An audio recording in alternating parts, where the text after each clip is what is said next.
Hola, ¿cómo están? Yo soy Julio César Ruiz y es un gusto estar con ustedes platicando con un personaje muy importante para la cultura de nuestro país. Supongo que usted es consciente de eso. Bueno, yo más bien supongo que algo debo hacer, Sí, ¿verdad? pero así de que sea tan importante, pues no me lo sé. Bueno, muy bien, pues estamos con Miguel Ángel Tenorio. Maestro, muchas gracias por concedernos esta entrevista. Está aquí en San Luis presentando su obra última, ¿verdad? O ya escribió otras después de... No es la última pero es una obra muy significativa para mí. 68, Claro. Las heridas y los recuerdos. Muy bien, he visto con esta obra incluso algunos titulares, algunas noticias que dicen que está reviviendo aquellos momentos del 68 que fueron tan difíciles para México y que sin embargo pues tiene muchos matices, ¿verdad? Se ve desde muchas perspectivas porque ahora sí que fue una red de historias y usted nos la cuenta con esta obra que está presentando aquí en San Luis. Sí, para mí era importante como que escribir otra parte de la historia. Cuando yo veo que lo que se habla del 68, la mayor parte es 68 igual a 2 de octubre, como que eso no me acaba de gustar, porque yo siento que hubo muchos otros aspectos, por eso digo que mi obra es como un canto de esperanza y un grito de libertad. Sí, casi siempre las obras, las películas, los textos, las crónicas que escuchamos sobre el 68 nos hablan de lo terrible que fue, de lo trágico, de la sangre, de las muertes. Y bueno, pues esto fue una realidad, es una realidad y sin embargo se pierde así un poco la humanidad, ¿verdad? El contexto completo, la forma en la que usted nos lo cuenta en su obra, pues es una forma muy amena, hasta divertida. Sí, yo creo que es muy importante el sentido del humor para replantearnos la historia, para ver qué es lo que realmente nos ha pasado. Porque yo tengo la sensación de que de pronto la historia se ve como algo lejano.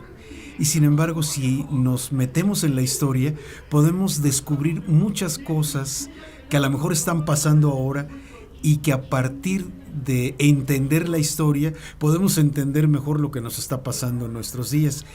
Y si lo hacemos con sentido del humor, creo que todavía está mejor. Además, el 68 para mí fue una época de descubrimientos, de pronto la igualdad entre hombres y mujeres fue un momento en que se empezó a dar, ¿no? Y eso fue muy importante. Otro punto importante, al principio esta cuestión de que entramos al movimiento sin saber muy bien a qué íbamos. Porque yo creo que también hay que desmitificar esto de que todo el mundo era muy consciente de que libertad, presos políticos. Al principio nadie sabía esto, pero lo que había es una efervescencia de que algo estaba pasando. Claro, por supuesto. Y usted vivió esta parte de la historia de México. Pues yo, como los personajes protagónicos de la obra, también tenía 14 años, estudiaba en la prevocacional 3 del Politécnico, y eso es lo que me permitió estar dentro del movimiento. A mí me eligieron un día como jefe de grupo. Yo no lo pedí, pero de pronto dijeron, a ver, ¿quién va a ser su jefe de grupo? Entonces me voltearon a ver, Tenorio, sí, Tenorio, y ya. Entonces eso, pues yo fui a las primeras asambleas de la Federación Nacional de Estudiantes Técnicos, y eso me fue llevando a este mundo, ¿no? Muy bien, y ahora con este tiempo que ha pasado, hasta hoy podemos leer esta historia, ¿no? Nos platicaba usted que ya la quería escribir desde hace muchos años. Sí, yo es la primera obra que quise escribir de teatro, pero obviamente no me salía. La escribí en 1998, 30 años después del 68.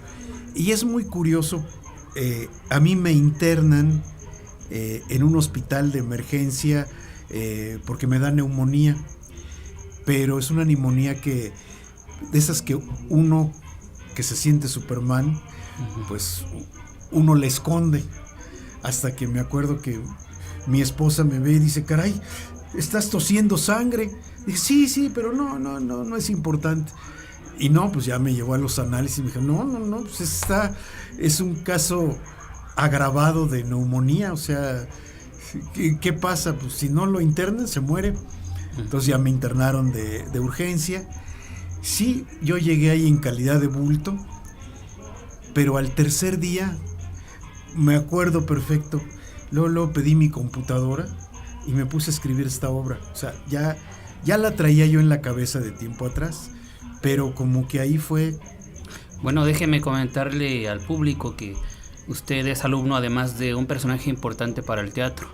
Bueno, de él sí puedo decir que es importante, también de usted, pero muchos lo conocemos, incluso aunque no seamos actores o directores. Me refiero a Emilio Carballido. Platíquenos un poco sobre su experiencia de haber estado aprendiendo con él. No, pues yo creo que Emilio Carballido era un personaje fantástico. Le puede tomar al tequilita, adelante. Sí. No, muchas gracias. No, pues, digamos salud por aquí. El maestro Carballido. Muy bien, perfecto. Salud. Porque yo creo que era un personaje extraordinario, era un personaje muy sencillo. Yo, por ejemplo, le agradezco que seguramente yo, con mi insolencia de los 16 años, llegué con mi tambache de obras, que me dijo, ¿has escrito algo? Le dije, sí, aquí está todo esto. Debe haberlas leído, si no a lo mejor todas, algunas, y más o menos se dio cuenta y me dijo, tus textos son interesantes pero feos, tienes que aprender a escribir. Pero no me dijo, vete, sino me dijo, tienes que venir al taller, y eso para mí fue extraordinario. Y luego, otra cosa que fue muy importante, yo estuve en su taller, estuvimos del año 70 al 74, y después, bueno, ya se acabó el taller. Después me enteré que él estaba dando un taller en su casa, ya años después. Le dije, oiga, maestro, yo quiero venir a su taller. Y me dijo, no, tú, Joana, no necesitas pilmama. Y yo al principio dije, ay, pero ¿por qué? ¿Por qué me rechaza? ¿Por qué no me deja estar? Y después entendí que de alguna manera lo que él me estaba pidiendo es que ya yo volara libre, ¿no? Uh-huh. Y creo que eso fue muy importante. Y luego, años más tarde, alguna vez platicando ya en su casa y echándonos unos alcoholes ahí, me decía, tú lo que tienes que hacer es confiar en ti mismo. Eso es lo único que realmente, si a ti te gusta lo que estás haciendo, es que está bien. Y eso creo que fue muy importante para mí, porque de alguna manera eso es lo que me ha permitido como que hacer las cosas que hago. Tanto escribir como pararme en un escenario, es porque estoy convencido de lo que estoy haciendo. Claro. ¿Qué disfrutas más? ¿Dirigir, escribir, actuar? ¿O son cosas diferentes para ti? Cada una en su... Sí, yo creo que son cosas diferentes. Ahora te diría que tal vez, creo que sigue prevaleciendo el mayor gusto, el mayor placer es escribir. Pero la verdad es que desde que descubrí en el año 2001 esta capacidad que yo podía tener de contar mis historias ante un público, creo que no lo puedo dejar. O sea, necesito las dos cosas. Ahora te voy a preguntar algo un poco complicado tal vez. Tú ya tienes experiencia, una trayectoria en el teatro, y me gustaría que nos dijeras cómo ves el teatro en este momento en nuestro país. Pues mira, yo creo que el teatro en general, pues le sucede como le sucede a la sociedad. Finalmente el teatro es un espejo de la realidad. Hay como que antes teníamos el teatro de la clase alta, mucho teatro de clase media, mucho teatro popular, y yo creo que ahora tenemos un teatro muy de la clase alta, o sea, los musicales, muy buenos trabajos, que son un poco como que lejanos para nosotros, aunque con muy buena factura, y como que se ha perdido esta parte como intermedia de este teatro que nos plantea problemática contemporánea, y entonces nos vamos al otro extremo, que es el teatro muy popular. Yo creo que se ha perdido mucho que las universidades experimenten, como que repiten ciertos esquemas. Se ha perdido mucho espacios teatrales. Entonces creo que sí falta como que un gran movimiento de un teatro cuestionador de la realidad, pero que tenga la capacidad de llegar a ese sector de clase media, que es el que finalmente muchas veces mueve muchas cosas. Muy bien, si te parece vamos a ir a un corte muy rápido y regresamos hablando de este tema sobre el teatro y la sociedad.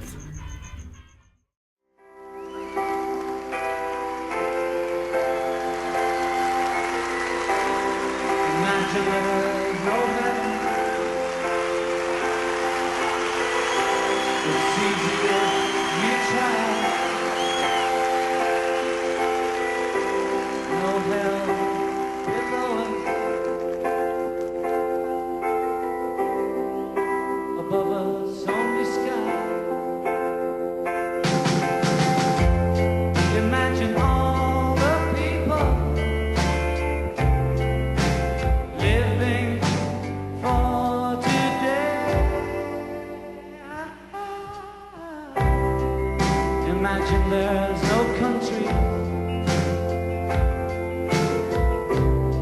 It isn't hard to do. Nothing to kill or die for. No religion too. Imagine all the people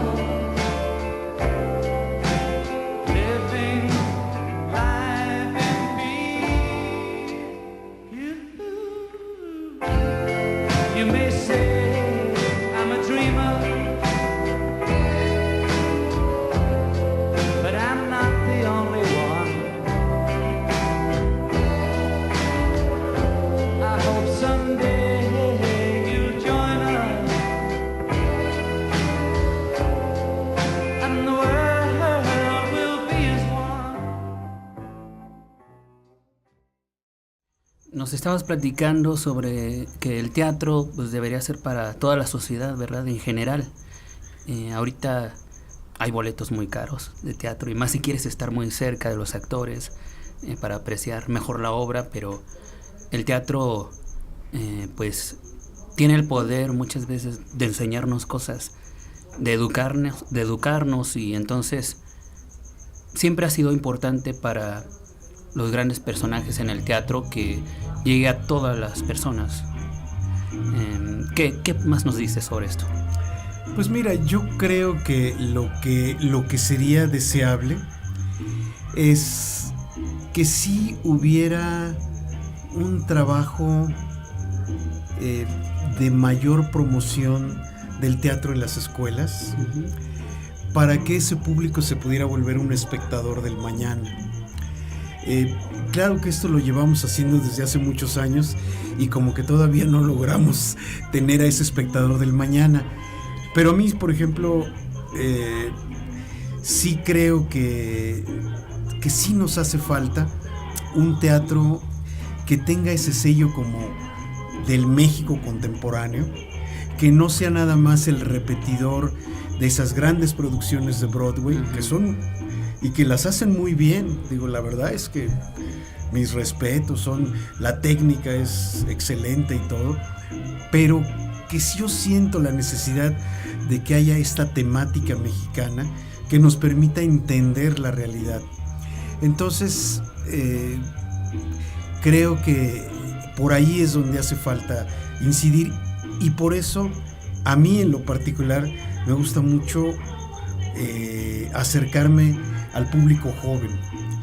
Y pues estoy, por ejemplo, en las temporadas que presento en México, pues estoy haciendo promociones al 3x1. Sí, el boleto cuesta 150 pesos, pero pues hacemos las promociones para que si van 3, bueno, pues les toca de a 50 pesos el boleto. ¿Cuántas presentaciones al año tienes?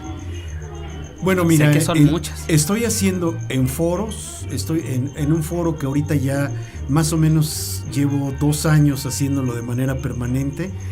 Estoy en el Foco, que es el Centro Cultural El Foco, que está en la Colonia Roma. Ahí estoy haciendo en marzo la obra La Sonrisa de Benito. En mayo, 68, Las Heridas y los Recuerdos. En septiembre, En Boca de Todos, Bocanegra. Y en noviembre, ¿Por qué, Victoriano? ¿Por qué? Si las cosas se mueven bien, a lo mejor el año siguiente aumento a febrero a hacer Instantáneas de la Ciudad. Y si se mueve bien las cosas, a lo mejor dentro de 2 años puedo estar haciendo una temporada con mis cuentos para niños en abril. O sea, buscar la posibilidad de que de febrero a noviembre pudiera tener temporada todo el año con obras distintas. Muy bien, pues vamos a una parte también interesante en ti, que es el hecho de que tenemos libros tuyos, obras que incluso están muy económicos, por lo que nos decías de que es importante para ti que llegue a todo el mundo, que cualquiera tenga la posibilidad de comprarlos. Eso me parece muy bien. Y también tienes algo interesante que son tus audios. Platícanos, ¿por qué decidiste utilizar los audios, los discos? Bueno, lo que pasa es que lo del audio salió porque hace 24 años yo empecé a escribir y contar una serie de historias en Radio Educación en México que se llaman Instantáneas de la Ciudad. Y entonces, pues todos los lunes a las 9:50 de la mañana aparecían en Radio Educación estas historias. Con el paso del tiempo hubo mucha gente que decía, ay, ¿y dónde las puedo conseguir? Yo quiero comprar. Y entonces, junto con un amigo productor de radio, empezamos a sacar los discos. Y yo la verdad no decía, no, pero no creo que vaya a funcionar. Para mi sorpresa, cada vez que íbamos a hacer una presentación, yo le decía, no, nada más hay que hacer unos 100, 150 discos, pues se acababan. Y al final sacamos 5 discos de esta serie de historias de Instantáneas de la Ciudad. Hay gente que me sigue pidiendo. No sé, un día iba en el metro y de pronto encuentro que estaban vendiendo los discos. Y a mí ni me pidieron permiso ni nada. Bueno, entonces eso me desilusionó un poco. Pero también la obra del 68 me pareció que era importante hacerla en disco, y la hicimos en disco. Y luego hice la de En Boca de Todos, Bocanegra, también sacamos el disco y bien, entonces han salido varios. Sin embargo, te digo, este inconveniente de que en el metro lo estaban vendiendo, eso realmente como que me quitó un poquito el entusiasmo. Entonces ya solamente los discos los vendo en las presentaciones personales. Ok. De hecho, ya los saqué de las librerías. Muy bien. Bueno, pues gracias por darnos esta charla, esta conversación, y yo creo que sería importante cerrar con un mensaje tuyo para los jóvenes. Pues como dice, no me gusta dar mensajes, pero sí me sale. No, lo que yo creo que si se acercan al teatro, por lo menos al teatro que yo estoy haciendo y que hacen muchos otros compañeros, se van a divertir, que yo creo que esa es una de las partes esenciales. Pero además de divertirse, van a descubrir algunas otras cosas que es importante. Entonces vale la pena que se acerquen al teatro. Y yo creo que sí es importante, como dice el personaje del abuelo de Pedro, para entender todo esto que nos pasa, hay que ver la vida con ojos muy abiertos y leer y juntar los datos. Muy bien, pues muchas gracias. Terminemos con tus datos de contacto, cómo podemos contactarte, dónde podemos encontrarte si alguien quiere saber Pues, de ti. En el Facebook me pueden encontrar como Miguel Ángel Tenorio con el acento en la A. Yo sé que hay varios, pero seguramente la foto de perfil donde está la placa del 68 de las 250 representaciones, yo creo que ahí me podrán encontrar. Y también pues en Radio Sogem todos los martes a las 7 de la noche pueden sintonizar, ponen Radio Sogem en cualquier servidor y ahí me pueden encontrar martes a las 7 de la noche. Muy bien, perfecto. Pues Miguel Ángel, muchas gracias. No, pues gracias a ti. Por la charla y pues un gusto tenerte aquí en San Luis Potosí. No, pues muchas gracias. Gracias y hasta pronto.